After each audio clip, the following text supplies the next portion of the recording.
Well, hello again, and welcome back to the Two for Murder Mystery Book Tour. Next question for today's stop is, what is your favorite Gnarly moment? Well, that Gnarly has so many moments that it is, I had to really actually think about that. First, for people who are new to my mysteries, I do have a lot of animals in my books. They're police procedurals, but many of the main characters, like me, are animal lovers. I'm a farm girl. I grew up on a farm. I've had animals my whole life. And Gnarly is a German Shepherd who is as much of a character in the McFarity mysteries as McFarity is. Some people even describe it as McFarity's sidekick. McFarity is an underpaid homicide detective who his wife left him and took everything. And on the day that his divorce became final, he inherited $270 million in estate on Deep Creek Lake, which is a resort area, an actual real resort area in Western Maryland. And he had inherited that estate from his mother, who was a murder mystery writer, Robin Spencer.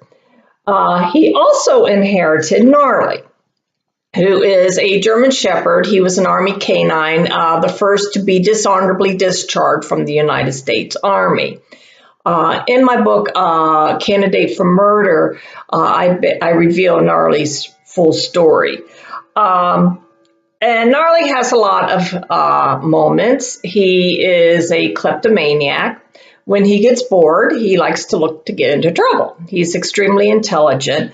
But I would have to say my favorite Gnarly moment is in the first McFarity mystery, is Murder My Son.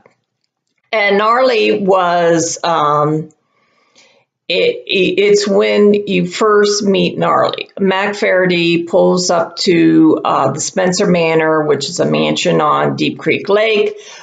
He has this vision of what his new life is going to be like. Now he's a multimillionaire and this is all his. And he pulls up and he's driving a red sports car convertible, and as soon as he pulls up, the door opens and 100 pounds of fur and teeth come flying out the door, lands in the convertible. Mac topples out of the convertible, and this 100-pound mammal is on his chest with his teeth at his throat. And that is when readers first meet Gnarly.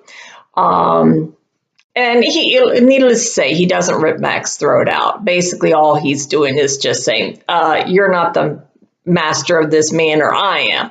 And now they are very close friends. And they've saved each other's lives a few times. But that was just a wonderful first scene, and I probably scared most of you. But to say how the scene ends is that then Archie Monday tells him to come inside, and Gnarly just gets off Mac and goes inside, and Mac dusts himself off and goes inside, and Archie serves him lunch, and then Gnarly steals his lunch. So... But it all goes uphill from there. They just have a rocky start when they first meet. But Gnarly has had quite a few wonderful moments, and a lot of them people have said, well, no, dogs wouldn't do that. And I get a lot of stories from people who've owned dogs, and basically everything that I put in my books that some people have said are unbelievable actually really have happened. For example, in Old Loves Die Hard, the second book, it opens with Gnarly shoplifting at a store. Well, I actually took that from a YouTube video, actually not a YouTube video. Well, it was on YouTube, but it was a security video from a store where a husky had walked in and shoplifted a bone. And so that's where I use that from Gnarly. But Gnarly is a lot of fun. Most of the animals in my books are a lot of fun because the animals themselves are fun. They do have personalities. They have characters, and they make wonderful characters, and they're wonderfully fun characters. And that's why I love putting them in my books, because they, just like in real life, they make things fun. They make things enjoyable.